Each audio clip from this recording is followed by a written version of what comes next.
Selamat sore, Amolomo, Nimo, Witimi, salam sejahtera untuk kita semua. Warga Kota Timika yang kami cintai, kami banggakan, selamat bertemu kembali dalam pertemuan live video conference 100 hari Mimika mengawal COVID-19. Pada sore hari ini, live video conference ini kami difasilitasi oleh Dinas Komunikasi dan Informatika Kabupaten Mimika, yang mana sebagaimana di latar belakang atau backdrop kami adalah hashtag 100 hari Mimika mengawal COVID-19. Saya yakin bahwa para warga kota telah mengetahui saat ini kita masih ada dalam situasi pandemi atau wabah global COVID-19, dan di hari ini live event ini sengaja dilakukan sebagai salah satu gambaran atau flashback kita bagaimana ketika hari-hari tersulit, hari-hari yang betul-betul menakutkan, bahkan membuat kita semua panik, di mana ketika tanggal 25 Maret silam kasus pertama COVID-19 ditemukan di Kabupaten Mimika, dan sejak pertama kali ditemukan hingga sampai hari ini, dengan kerjasama dari berbagai sektor, pemerintah, swasta, TNI dan Polri, serta masyarakat, dan juga yang tidak kalah penting adalah forum komunikasi umat beragama, tokoh perempuan, tokoh pemuda, maka kita bisa sama-sama untuk mengendalikan COVID-19 di Kota Timika. Dan sedikit unik, Timika berbeda dengan kabupaten kota lain di tanah Papua. Berbicara Mimika, maka ada kota Timika, tetapi kita juga harus bisa melihat ada distrik Tembagapura, dan saya pikir kami perlu memberikan apresiasi yang setinggi-tingginya kepada manajemen PT Freeport Indonesia, yang mana juga sudah boleh bersama-sama mengambil bagian bersama tim gugus tugas yang dipimpin langsung oleh Bapak Bupati Mimika dan juga Bapak Wakil Bupati Mimika, dan tentu saja tim gugus ini juga ada keterlibatan dari Kapolres Mimika dan Dim 1710 Mimika, dan juga dan Lanal dan Lanut, Kepala Kejaksaan Negeri Timika, Ketua Pengadilan Negeri Timika, dan berbagai unsur OPD serta seluruh elemen yang ada di Kabupaten Mimika ini. Di sore hari ini kita coba memflashback atau melihat kembali bagaimana perjalanan penanggulangan percepatan COVID-19 di Mimika, mulai dari masa kepanikan, tetapi lebih kurang 2-3 minggu kami boleh atau kita boleh melakukan recovery. Sore ini hadir bersama-sama dengan kami, yaitu Kepala BPBD Kabupaten Mimika, Bapak Yosias Losu. Kemudian selain Bapak Yosias Losu, kami juga didatangi oleh narasumber, kami mengundang narasumber Bapak Yan Purba, selaku Kepala Dinas Perhubungan Kabupaten Mimika. Di sebelah kiri saya ada Dr. Firdi Permana. Beliau adalah Manajer Public Health dari International SOS PT Freeport Indonesia. Kemudian di sebelah belakang tetapi pojok kiri, yaitu Bapak Keri Yarangga selaku Manajer dari Korkom Eksternal PT Freeport Indonesia. Selamat sore Pak Keri. Kemudian selain Pak Keri, di sebelah Pak Keri ada Pak Heri Joharsa.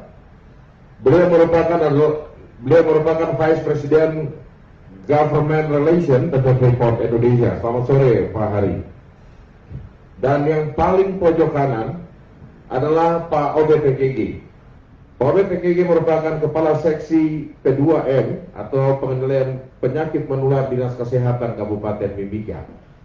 Para narasumber sekalian, selamat sore. Saya senang sekali bahwa Bapak narasumber bisa bersama-sama dengan kami tim gugus tugas, dan kita adalah bagian daripada kerja besar ini di Mimika. Kita boleh difasilitasi oleh Dinas Komunikasi dan Informatika Kabupaten Mimika. Saya langsung saja, bagaimana kita bisa keluar dari situasi yang mencekam, dari masa kepanikan ketika satu kasus pertama itu ditemukan. Seluruh warga kota Timika, seluruh tanah Papua, seluruh Indonesia, semua melihat ke Timika.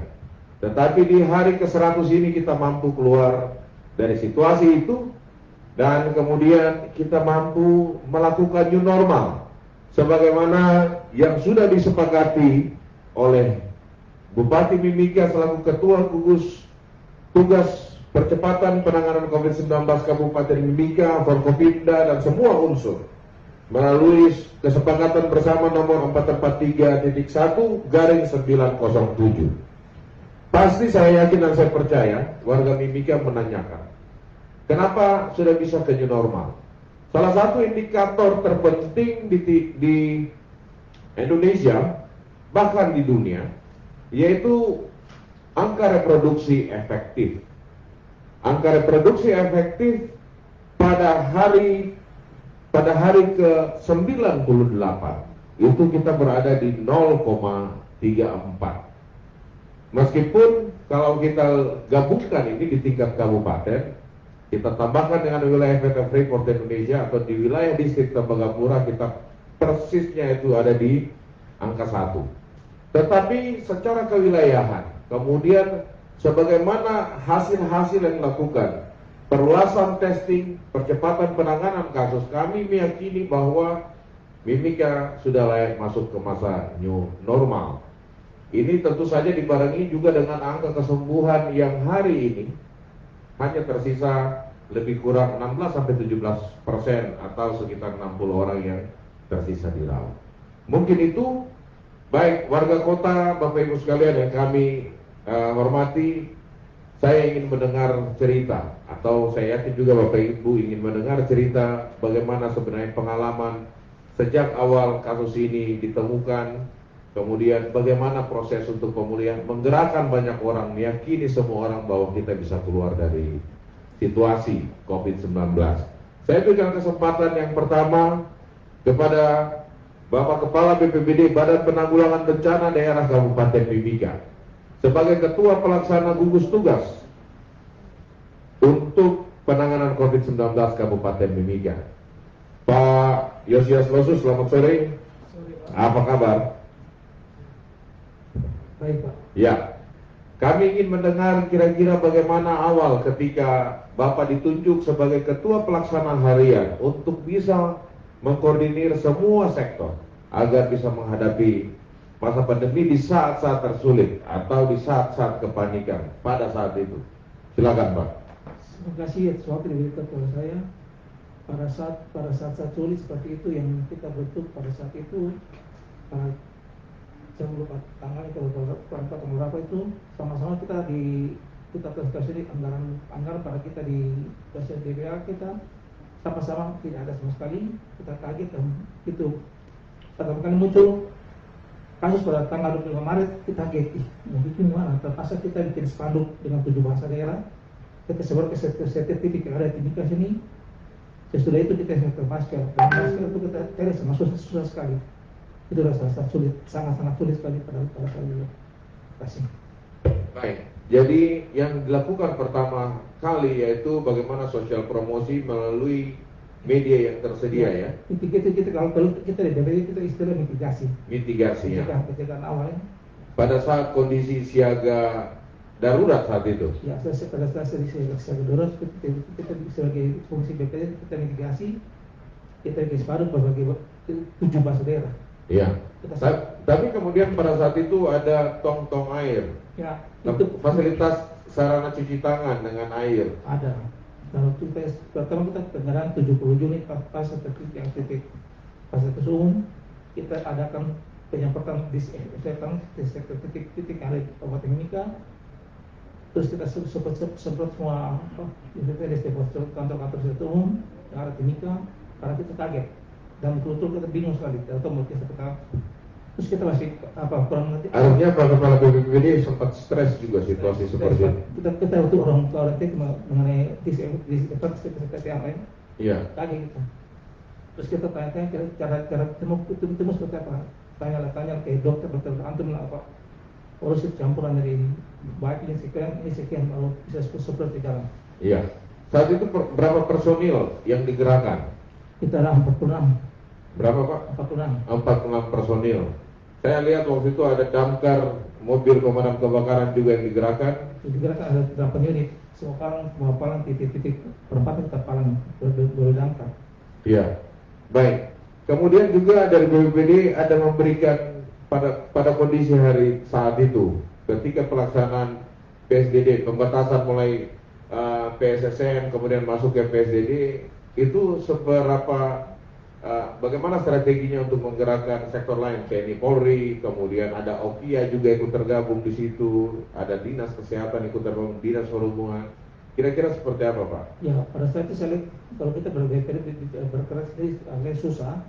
Kita saya lihat terlibat semua seperti polisi, TNI Polri, perhubungan, terus mitra kita juga dari dinas kesehatan ya. Kita sama-sama satu padu kita ngerti karena kita orang lapangan, orang apa tuh COVID. Iya. Kita ganding orang terlibat yang masuk dalam soal itu. Baik, terima kasih Pak Kepala BPBD. Terima kasih. Sangat menarik apa yang tadi disampaikan oleh Bapak Kepala BPBD. Dalam situasi panik tidak tahu apa yang harus dilakukan, tetapi pemberian informasi melalui poster-poster atau billboard yang sudah ditaruh di tengah-tengah kota supaya masyarakat tetap terlihat, kemudian sarana cuci tangan, kemudian melakukan penyemprotan desinfektan pada saat itu ya. Nah, saya ingin bertanya kepada Kepala Dinas Perhubungan. Kita tahu bahwa kasus pertama itu pelaku perjalanan, orang yang membawa penularan COVID-19 ini dari orang ke orang adalah pelaku perjalanan. Nah, bagaimana kondisi saat itu? Pelaku perjalanan yang datang, kemudian ada yang bilang, wah itu kan sudah lewat, ternyata didapat, itu berarti pemeriksaan di bandara seperti apa?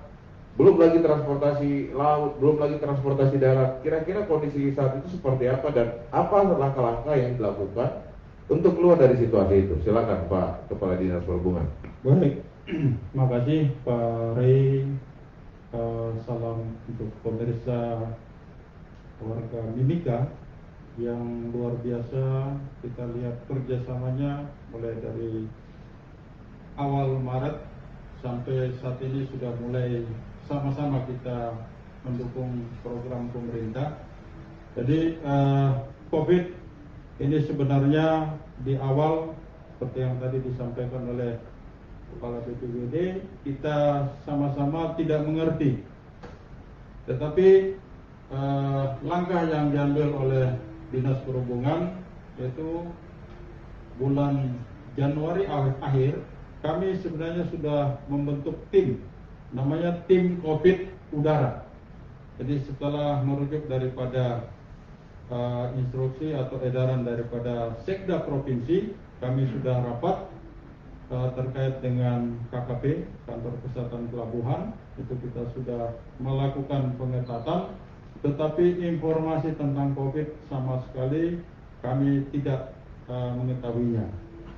Setelah itu kami membentuk, karena ada surat dari Dirjen Perhubungan Laut, kami juga membentuk di tanggal 21 Maret itu namanya tim COVID Laut, sehingga langkah-langkah yang diambil oleh Dinas Perhubungan sebagai pembina pengawas untuk transportasi sudah dibentuk tim COVID udara dengan laut. Ya, berarti lebih kurang 4 hari setelah tim gugus tugas dibentuk, yaitu pada tanggal 17 Maret.